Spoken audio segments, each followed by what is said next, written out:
I think AI and big data are the two biggest things that are, and not just on the horizon, they're here now and they're going to continue Yeah. to evolve. So, figuring out what you need to know about that and how to work it into your agency, I think that's going to be as big of a change, if not bigger, than, the onset of social media and the onset of the internet, right?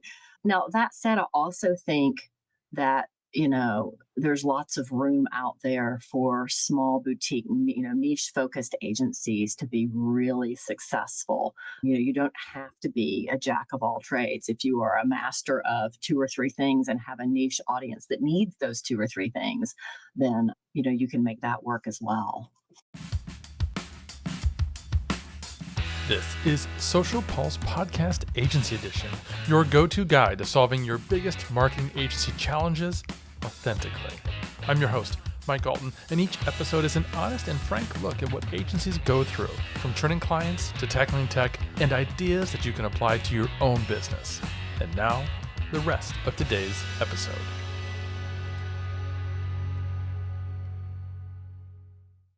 Welcome back to Social Pulse Podcast Agency Edition, where each and every week we're talking to marketing agencies like you going through many of the same struggles you're going through and sharing their stories. Subscribe to find in each episode the inspiration, the motivation, and the perspiration that go into growing and scaling agencies like yours.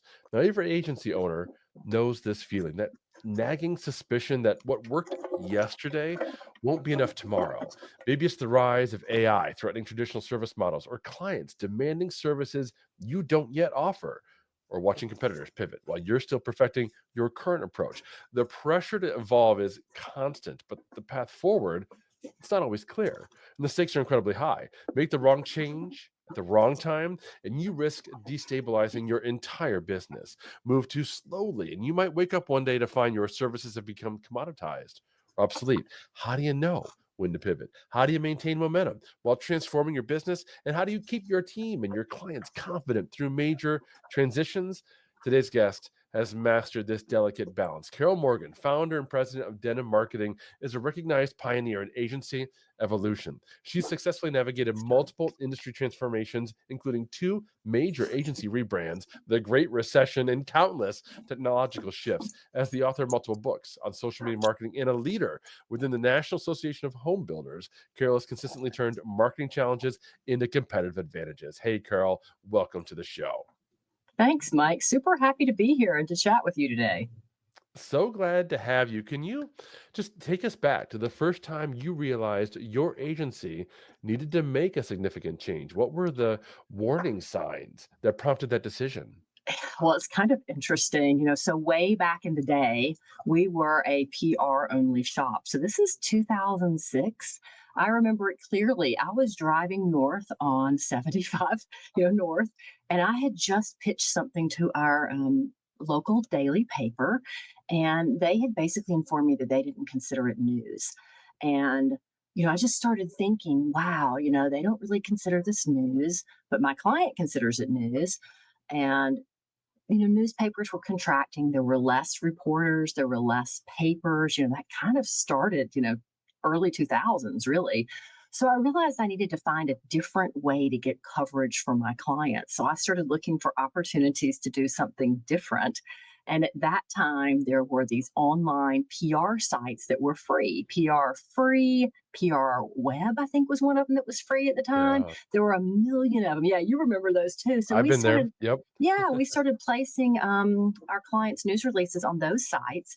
And then I started thinking, what else can I do? And I realized that we had these like city specific niche bloggers. Most of them were realtors. I guess today we'd call them micro influencers, right? But they had blogs and they wanted to talk about the new home communities in their area. So we started pitching press releases to them.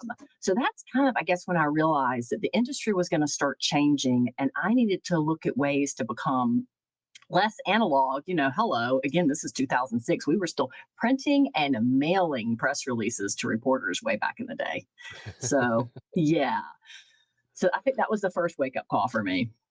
Yeah, and it's important to be mindful of those kinds of situations because you could have put your head in the sand and ignored what was going on around you and kept trying to chug on for Yep. years and years and years. but then you become Blockbuster and you haven't pivoted when you needed to pivot and you have Right. no choice but to shut your doors. And you've been through two major rebrands. What would you say was different Oh, about wow. each situation and how did you approach them? Well, I would say one was planned and one was out of necessity, which makes very different situations. So the first one was in 2008, and we'll talk more about it, later in this interview, I think. Yeah. But I joined forces with another agency. We decided we wanted to provide a one-stop shop solution and offer all marketing services to clients, which actually was a brilliant idea at the time. But roll forward about 8 years, and we decided it was time to part ways from that agency. It was a mutual decision, but at that point, my agency needed a new name and a new vibe. So, both of those situations really different. Yeah, okay. So you've got market changes happening, you've got organizational changes and needs that are coming up. Over the past couple of decades, though, there have been a lot of trends. Right. You had NFTs and Web3 and VR, just to name a couple that came up within the last few years. How do you tell the difference between something that's worth pursuing versus just a temporary fad that's going to be a distraction? That is such a great question, Mike. And I think we all still struggle with that today, right? Um, so, depending on what it is, if it looks like it has some traction, then we'll try to test it for a month or two or three.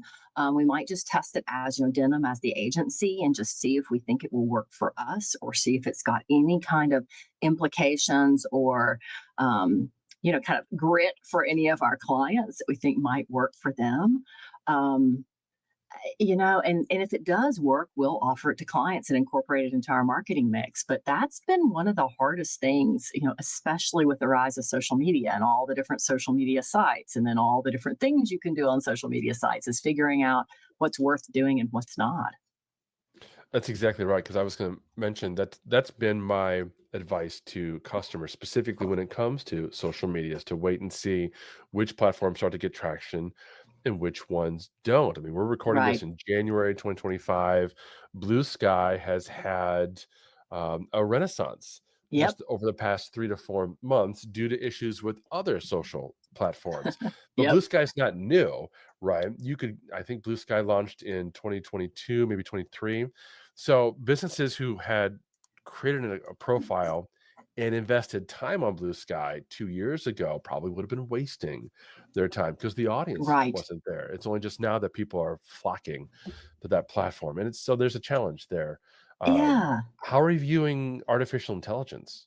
Well, we're using artificial Mm, intelligence, at least for what I would call creative sparks. It is absolutely fantastic for brainstorming. So we'll use it for brainstorming. Or if you get in a rut with your writing, sometimes you're like, I want to say this a different way. mm. Just plugging a sentence or two in there and saying, giving me some variations or some options. Again, it's really more for that creative spark versus getting it to do all of our work. But the reality is, and this, we're all using it every single day Yeah. in almost every single program we use online. It's integrated into everything. So we're embracing it and looking for ways that it can help us be more successful for our clients. Yeah, so we agree. AI is not hype. AI is not a passing fad like some of those other things that I just mentioned a moment Right. ago.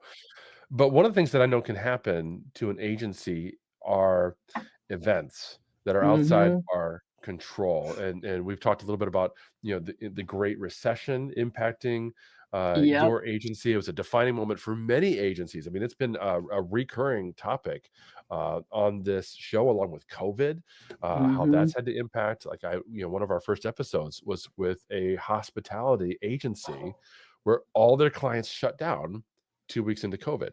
So Right. what are some of the specific strategies that kind of helped you survive, at least the recession specifically, whereas Right. others, not so much? Yeah, we can talk about the recession and COVID because they're both really Mm, interesting from our agency perspective. So, fortunately, I guess if you say it's not fortunate, obviously, but the Great Recession happened shortly after the birth of what we were then calling new media. So we had already taken a really heavy turn toward blogging because what started after I started pitching bloggers and sending them our stories is I finally woke up one day and thought, wow, I should start a blog. It should be, real estate focused. So I launched Atlanta Real Estate Forum in 2006. People thought I was crazy. That's a whole nother segue and another story. Hmm. But we started posting, client stories there.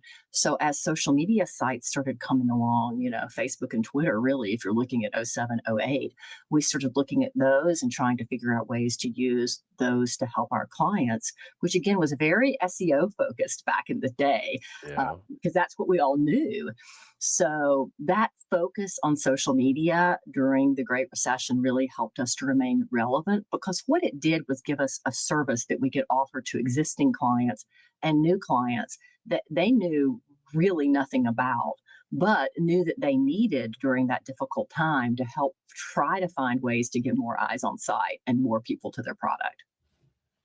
That makes a ton of sense. And I know when you as an agency owner are seeing these things that are happening, whether they're, in the industry or like worldwide events, and you're deciding that they're going to have an impact on your customers and therefore your agency, and you need to change a little bit, Right. that now has a ripple effect, I think, on your team.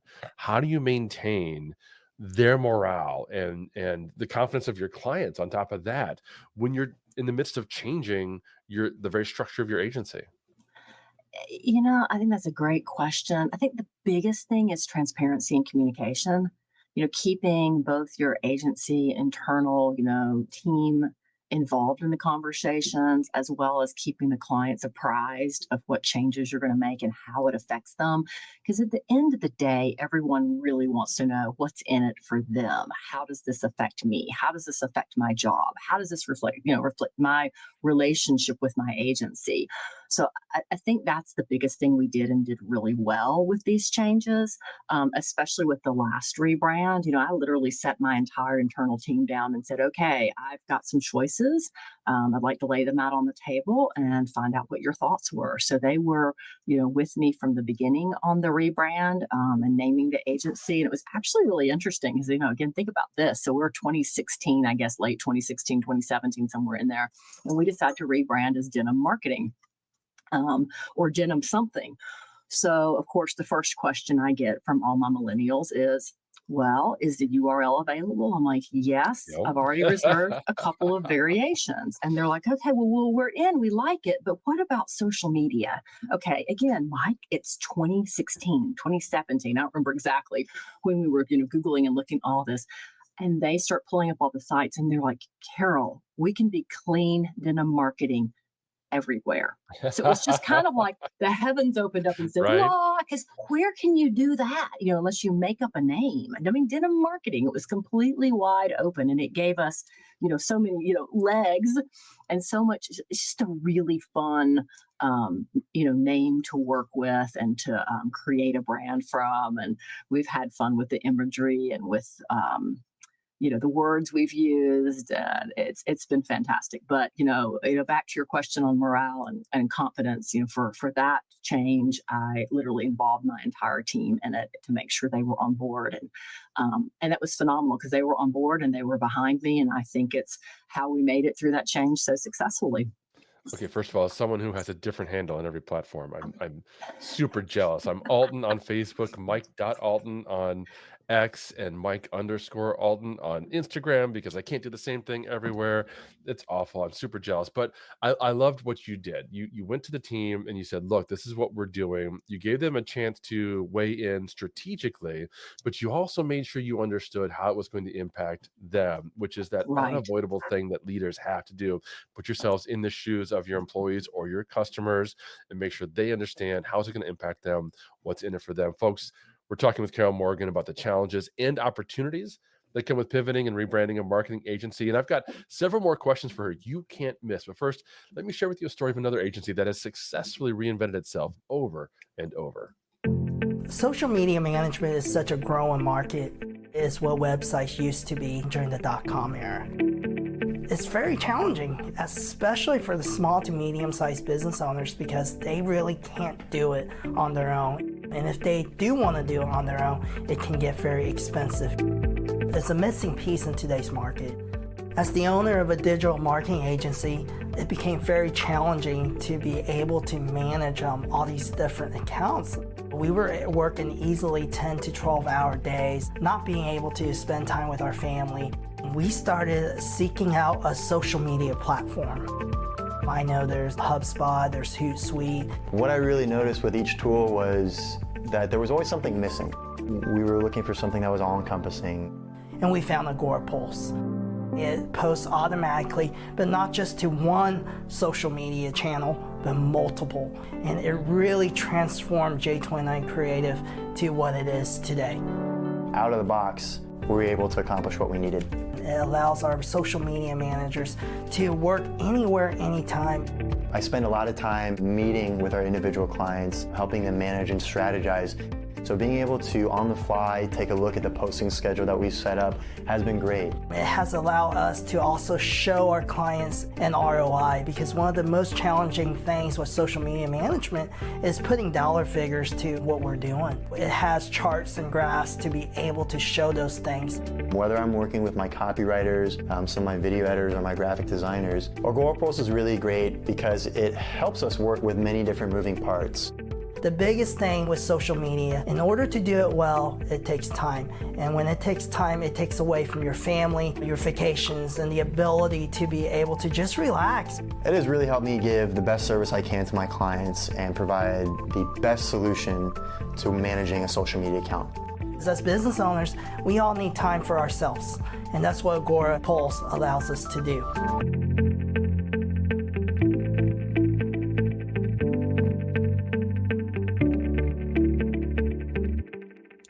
So, Carol, getting back to new technologies like AI, Web3, VR, new social media platforms, what's your process for evaluating that kind of new tech and deciding which ones to implement in your agency or which ones are going to have a huge, kind of a global impact? Yeah, so similar to trends, we work to evaluate them and determine if they're a fit for our agency. So, for example, right now we are shopping for a new agency management software. And have trials going on 3 different platforms. So what we really do is make a list of must-haves, what our deal breakers are. If we're using an existing platform and there's things that we love about it, we put that in the list. If there's things that we wish it did, we put that in the list. And then we evaluate based on those criteria to see what's the best fit for us. The challenging thing with software is it's really hard to find one that does everything you want it to do. But you can usually find something that's pretty close and will at least meet all of your must-haves. It might not meet all of your want-to-haves or would like to haves. Oh, that's exactly right. I mean, we just heard our friends at J29 share the same sentiment about social media platforms. Now, I know everybody listening is going to be curious about this, so I have to ask, what are the platforms you're looking at for your agency? We are looking, I'm trying to think what the one that's in the leader is. I'm trying to, I would have to pull up my spreadsheet. There's one that is in the lead, and we're just waiting to see if their new rollout has the one last form. It's not really a form, it's a report that we need for our clients, or we need internally. And so far, we haven't really gotten that answer. So it's, I'm drawing a complete blank on it. We were talking about it yesterday. I'm sorry. So we started with like 10 of them and narrowed it down to Oh my God. 3. And what was interesting about it is a lot of them wouldn't talk to agencies that didn't have 10 or more employees or 20 or more employees. Like you didn't Oh get yeah. any support at all, even from the beginning. So that was kind of shocking. So some of them removed themselves Yeah. from the, and then there's one like, I know one we've looked at off and on and we've used in the past, was just too robust for us, just way too much to it. Workamajig, you probably know that one. So yeah, we had narrowed it down to 3, and then it pretty quickly became 2, and right now it's just 1 if they can Hmm. come up with the report we need. Awesome, awesome. So I'm wondering if you could share a time where you were looking at, new technology or an event or something like that, and you decided you needed to make a change and it didn't work out the way you'd planned. What did you learn from that experience? Hey, I think sometimes we've jumped too early on a social media platform thinking it was going to work out, even just from the Mhm. agency perspective, and started promoting that we were out there as Denim Marketing. I know we jumped pretty early on Lemonade. You probably know that one. Oh And I think yeah. there's been a couple others like that too. And we're like, okay, so now we've just created this, blech online, and what do you do with it? So I think that that has really caused us, when clients are like, well, what else should I be doing? It's like, well, let's just focus on maximizing what you're doing and doing well for now before you jump out and add more to the mix. Because it's going to be, more time, more brain power, more everything to continue to add additional sites. So I think, our biggest takeaway is to, really sit back and wait, maybe use it a little bit longer as an individual before even putting your own agency out there. Or, for us, if we put the agency on there again, we probably won't promote that it's on there. But wait and make sure that it's something that's going to gain enough traction to be worthwhile and worth the time. That makes so much sense. I saw so many friends and colleagues go all in on Clubhouse in the outset of the pandemic, and no one's talking about Clubhouse and audio No, anymore. That was definitely something that just hit at the right time for a short amount of moment. And then personally, I was all in on Google Plus. Back in the day, I was right. spending every day on there creating content about Google Plus. I had a quarter million followers on Google Plus, and then Google said, "No, you know what? Yeah, That's not worth your browse."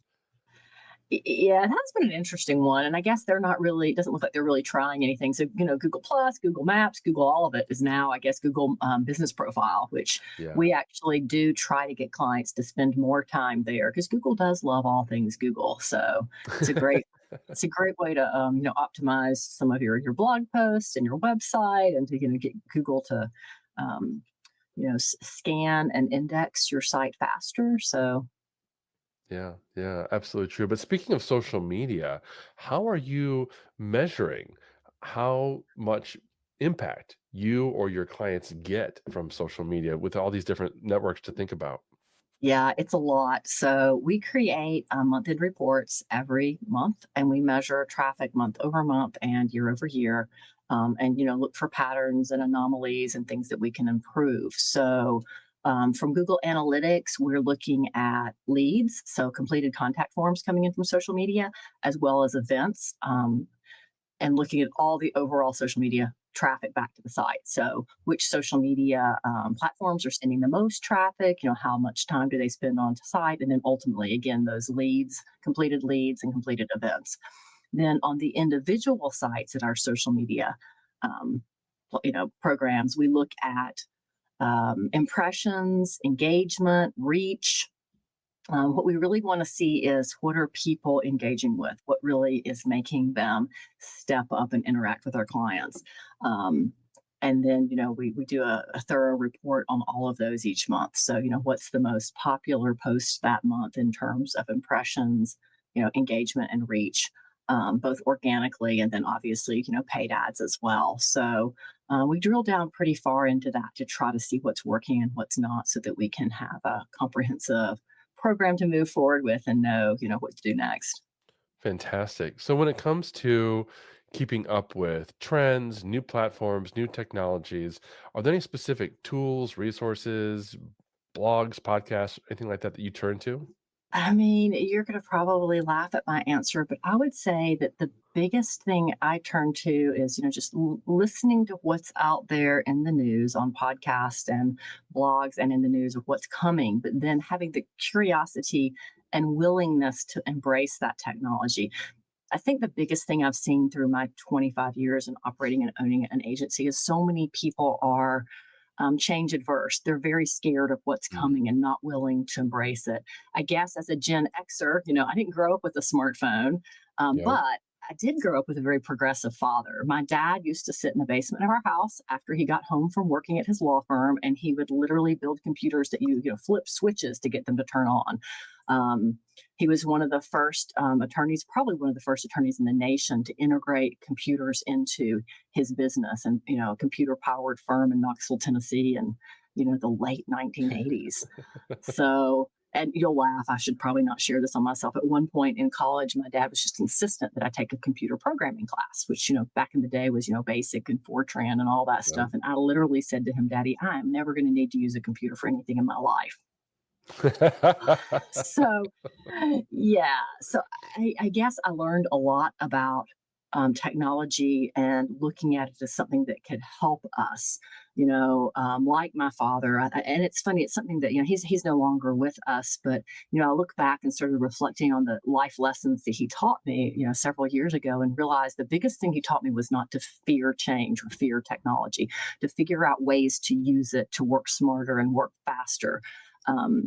So, just like being an early adapter and starting to blog in 2006, and then, being an early adapter to new media, which is now social media. Lots of folks didn't understand it, but, I guess I saw what he had done and knew that it was a risk I needed to take to move my agency forward. I started a podcast in 2011, and I mean, nobody was podcasting back in 2011. And I just, had a friend who was a podcaster who's like, you should really try this. I think you'll really like it. So, I'm still running that podcast. I think we're, approaching 1,200 episodes now. It's something crazy. Yeah.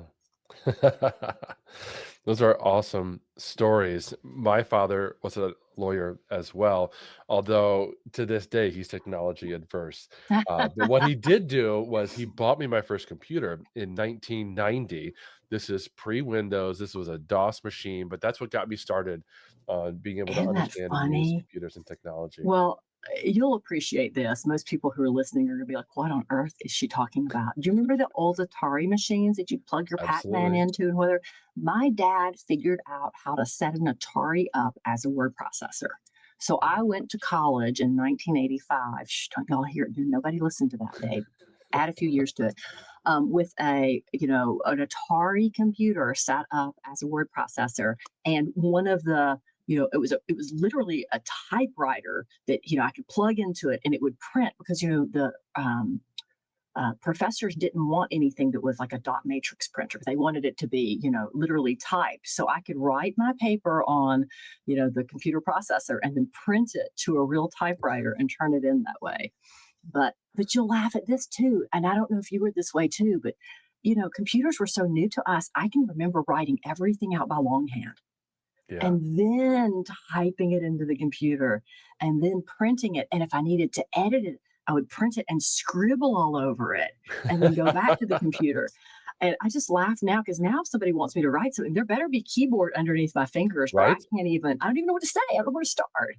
That's So, exactly right. That's why they bought me the computer in the first place, because I was doing handwritten essays for English, and my English teacher would put corrections on it, and I refused to rewrite it because I hated to handwrite anything, and so I was failing English, and I wasn't the greatest student, but English and history, these are my classes. So my parents were like, "There's no reason uh, why he's failing English," and she said, "He won't just turn in the rewritten, revised work."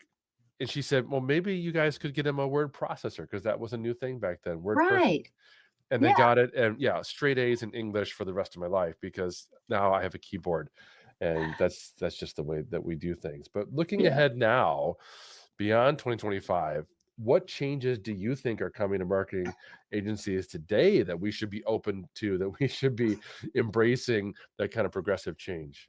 I mean, I think AI and big data are the two biggest things that are, and not just on the horizon, they're here now and they're going to continue Yeah. to evolve. So, figuring out what you need to know about that and how to work it into your agency, I think that's going to be as big of a change, if not bigger, than the onset of social media and the onset of the internet, right? Um, Now, that said, I also think that, there's lots of room out there for small boutique, niche focused agencies to be really successful. You don't have to be a jack of all trades. If you are a master of two or three things and have a niche audience that needs those two or three things, then, you can make that work as well.